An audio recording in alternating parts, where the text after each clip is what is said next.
Hello and welcome to yet another episode from Regrow Tech India on the Math Aptitude series. So, as promised earlier, we will be taking up questions based on trains, and we go with the second question. Here we go.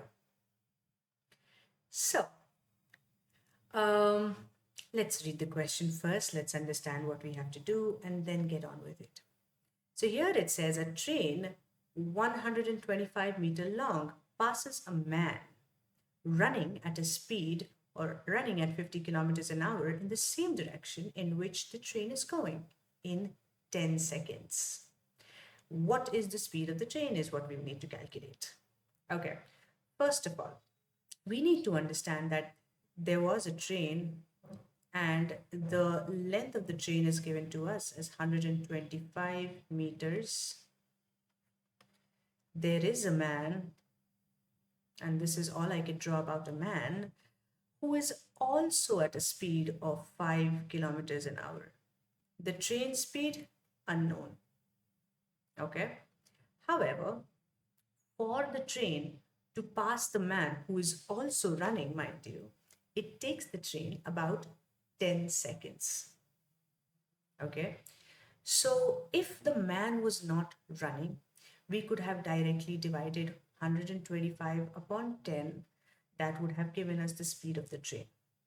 However, now what happens is since the man is also running at a certain speed, and mind you, they are both in the same direction, it says that man running at 5 kilometers an hour in the same direction in which the train is going.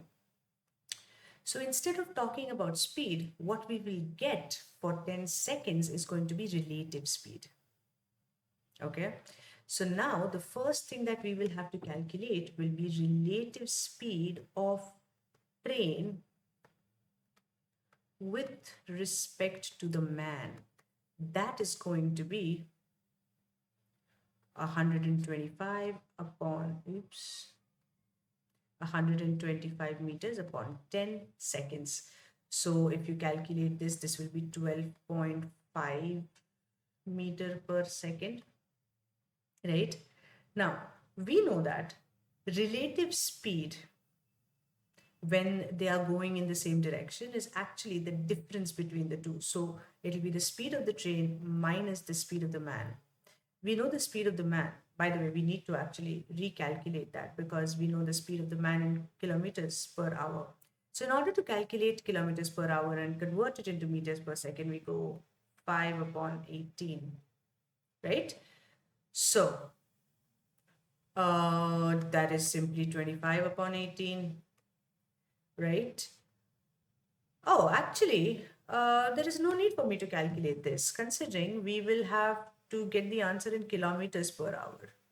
So what we can do is we have 125 upon 10 meters per second, 125 upon 10, which is in meters per second. We'll convert that into kilometers per hour. So it will be 18 upon 5.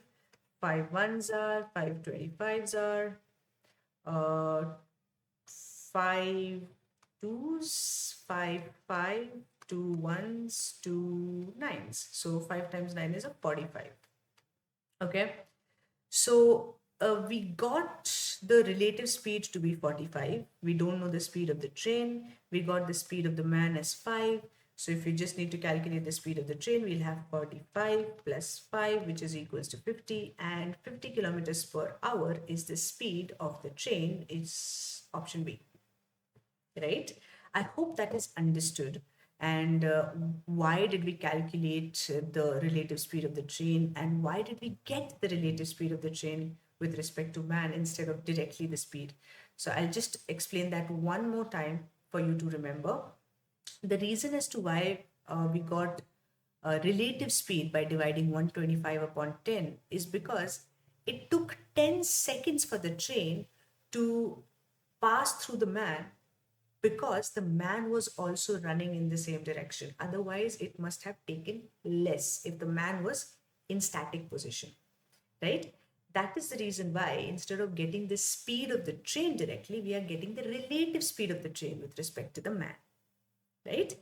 And then since we calculate the relative speed using the relative speeds formula, we calculate the speed of the train. I hope that is understood.